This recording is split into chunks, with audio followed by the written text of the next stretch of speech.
coisa. Ai, boa Posso tarde. dançar nessa vida? Segunda-feira. Ai, tô passando mal. Boa tarde, pessoal.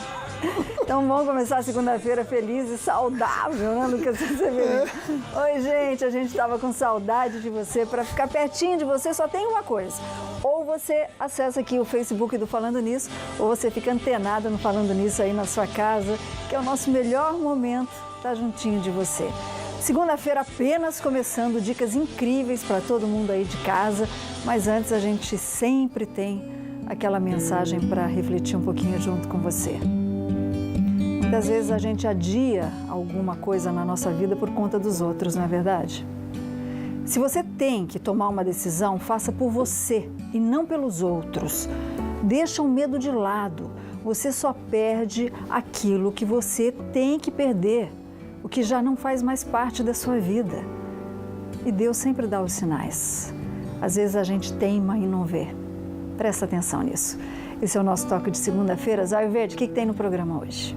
Só hoje no programa tem violência no trânsito e prefeito que se casa com um parceiro em Lins, interior de São Paulo. Bora participar do programa? Anote os nossos contatos, faça sua pergunta. Acesse também o nosso aplicativo Você na Band Vale. E a semana começa com prêmios para você aí de casa, muito fácil para participar. Você curte e compartilha a fotinho que está no nosso perfil, essa daqui, com uma cesta completinha para o seu amigo bicho da Polipet. Então curtiu, compartilhou, você já concorre. Tem presentão também para você no Instagram, @FalandoNissoBand, mais um kit do Ortovip para você sorrir muito, muito bem mesmo, cuidar do seu sorriso. Essa é a fotinha que você encontra lá e também como você faz para participar, tá bom? Bora aprender bastante hoje, dia de saúde com a Santa Casa de São José dos Campos.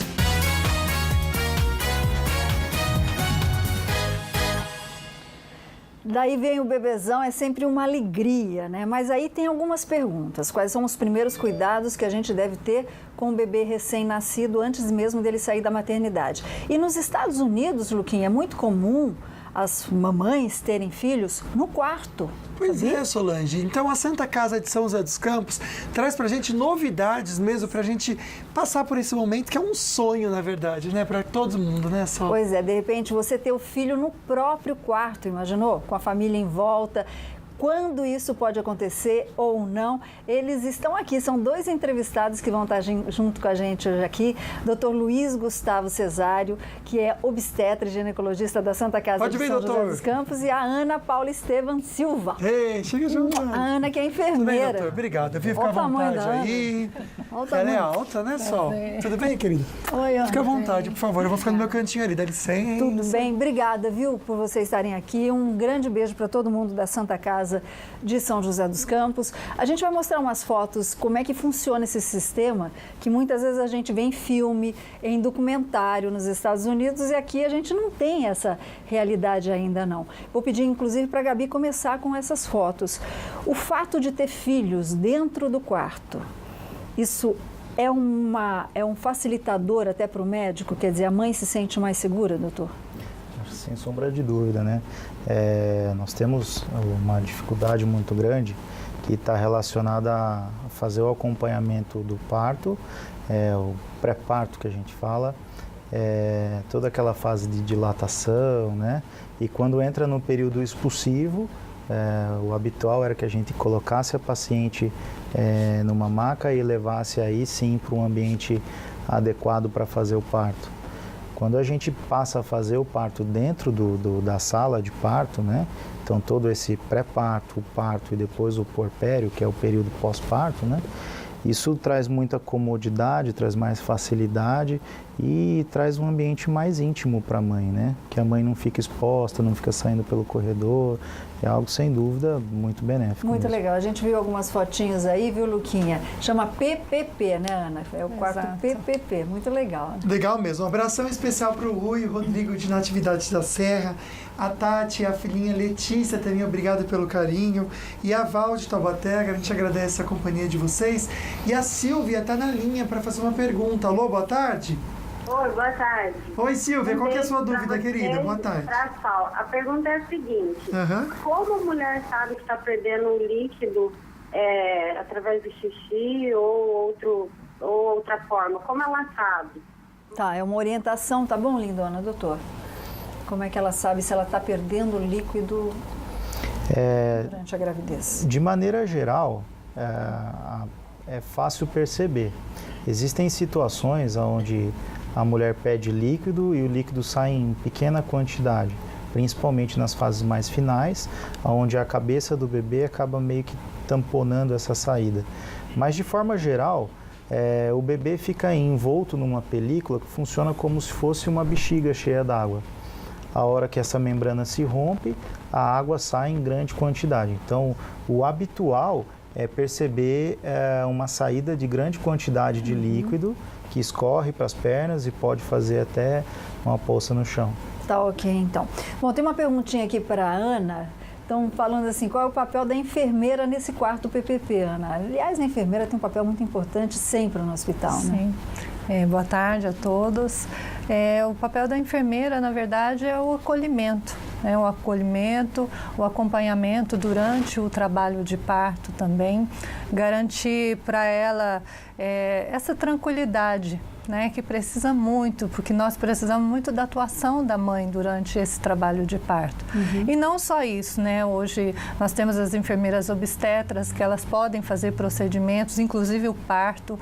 Esse quarto também, né, há uma tendência aí da própria enfermeira estar atuando diretamente com o parto. Olha que legal, daqui a pouquinho a gente vai mostrar novamente as fotos aí desse novo quarto. Luquinha, seu sobrinho vai nascer agora, pensou? Você acompanhando? Né? Aliás, mandar um beijo para minha irmã, que com certeza hoje ela disse que ia estar assistindo a gente aqui. Um beijo, Paula. Tá ansiosa aí, um beijo para minha irmã Paula, né? Um beijo também para Josiane, linda também de Natividade da Serra, que está conversando com a gente. Aliás, tanta pergunta aqui, a gente só segura um pouquinho para ficar bem antenado com a Solange Moraes, Daniela Lopes e as notícias da redação.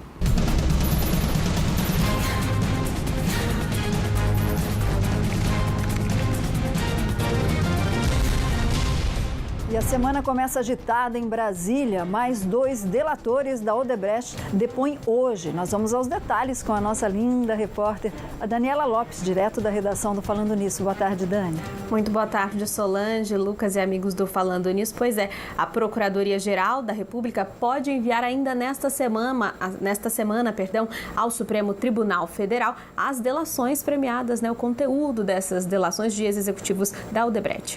A semana começa com as atenções voltadas para o judiciário. Mais 2 executivos da Odebrecht vão prestar depoimentos na ação que está no Tribunal Superior Eleitoral e que pede a cassação da chapa Dilma Temer nas eleições 2014.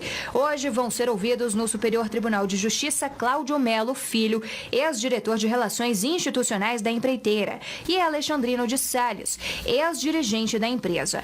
Melo Filho já citou nomes como de Eliseu Padilha, ministro-chefe da Casa Civil, acusado por ele de negociar dinheiro com a Odebrecht para a campanha eleitoral do PMDB em 2014. Na semana passada, os depoimentos de Marcelo Odebrecht, ex-presidente da empreiteira, e Benedito Júnior, ex-diretor da Odebrecht Infraestrutura, trouxeram preocupações para o mundo político, sobretudo para o PSDB, com acusações de Caixa 2 contra o partido. O PT também foi citado em denúncias de Caixa 2, sobretudo a campanha de Dilma Rousseff e Michel Temer em 2014. Assim como o PSDB, a defesa da petista nega as acusações. Outra expectativa nesta semana é para as conclusões de acordos de delação premiada de outros executivos da Odebrecht. Depois de um trabalho intenso até na semana do Carnaval, o Procurador-Geral da República, Rodrigo Janot, pode enviar os processos ao Supremo Tribunal Federal nesta semana. Janot pode sugerir ao STF o arquivamento de investigações, novas diligências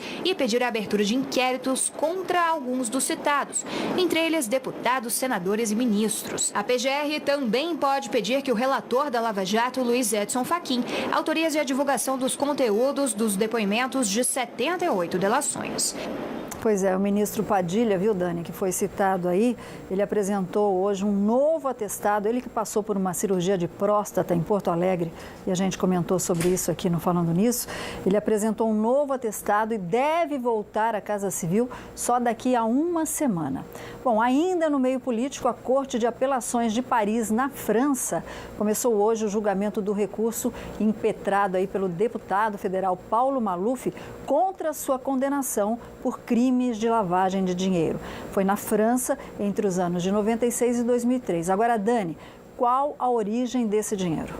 Olá, Solange, novamente. Pois é, viu? De acordo com a justiça francesa, esses fundos seriam provenientes de desvio de dinheiro público no Brasil. A repórter Sônia Blota tem mais informações direto de Paris.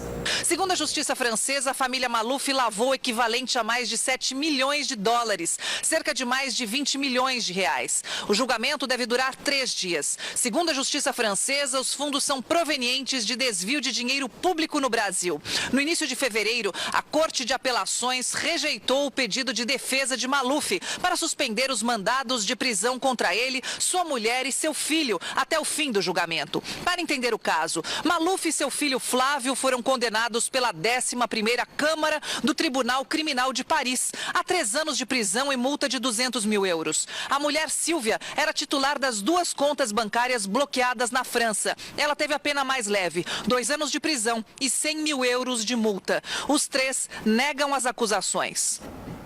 Todo mundo nega tudo, né, Luquinha?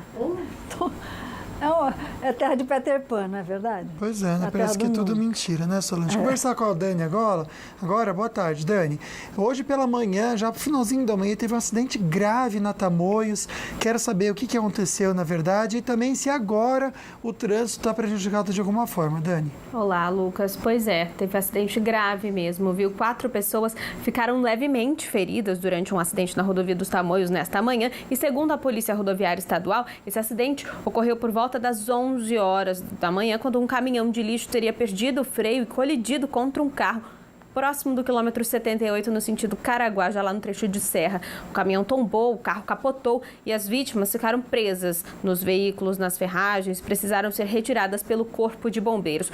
Todas as vítimas tiveram ferimentos leves, felizmente, e foram levadas aí para um hospital em Caraguatatuba. Segundo o Corpo de Bombeiros, entre as vítimas estão os motoristas dos 2 veículos e o ajudante do caminhão. Os passageiros do carro, felizmente, não ficaram feridos, viu? A pista sentido litoral agora, Lucas, permanece interditada, então aí a dica é evitar mesmo ali o trecho de Serra da Tamoios, e a polícia realiza ainda uma operação Pare e Siga para fluir o trânsito. Então quem já estava na rodovia costuma estar conseguindo passar ali sim, por conta dessa operação Pare e Siga. Mas se você ainda não pegou a Tamoios e pretende então seguir sentido Caraguá, a dica é evitar a Tamoios e utilizar outras rodovias como a Mogi Bertioga e a Rio Santos ou então a Oswaldo Cruz, viu, Lucas? Já na rodovia Presidente Dutra, o tráfego segue tranquilo. Agora, neste momento, a gente não tem nenhuma ocorrência registrada aqui no trecho do Vale do Paraíba. Só vai ter lentidão mesmo na rodovia Presidente Dutra, lá no trecho da Grande São Paulo, já em Guarulhos e também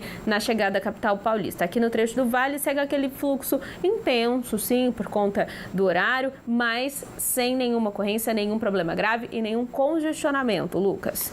Fica a dica também para você que está no litoral, São Sebastião, Ilhabela, Balsa, travessia demorada, tanto para ir quanto para voltar. 1 hora de espera de São Sebastião e Ilhabela e para voltar 120 minutos, 2 horas esperando. A gente vê que tem bastante tráfego, também bastante carro, aí, esperando para voltar aí do litoral, né? Bom, o tempo está abafado, está de cara fechada, o sol parece muito escondido e vai ser hoje ou amanhã sim, é que a gente percebe na previsão do tempo. Máxima de 22 graus em Campos do Jordão, temperatura também caiu um pouco mais em Lorena, a máxima chega a 30, Taubaté e Jacareí, máximas de 29, previsão de chuva forte em todas essas cidades. Nem um pouco diferente no litoral, Caraguatatuba e Ilhabela, máxima de 32 graus, previsão de chuva com trovão também. A gente percebe que a semana em São José dos Campos vai ser um pouco mais amena, perto do que a gente estava passando. A máxima de hoje é de 29, amanhã o sol dificilmente aparece, a máxima chega a 28 graus e a temperatura vai subindo aos poucos, sexta-feira fechando a máxima de 32 graus, sem previsão de chuva. E uma barbaridade, imagens mostram o guarda de trânsito sendo agredido e a gente comenta com vocês no próximo bloco. E daqui a pouco também tem as dicas do Dr. Sorriso, cuidando muito bem da saúde da minha e da sua boca. Se você faz apertamento dentário ou mesmo bruxismo e tem dores de cabeça, dores na face, vou estar falando daqui a pouquinho no Falando Nisso sobre as técnicas mais modernas para aliviar os seus sintomas.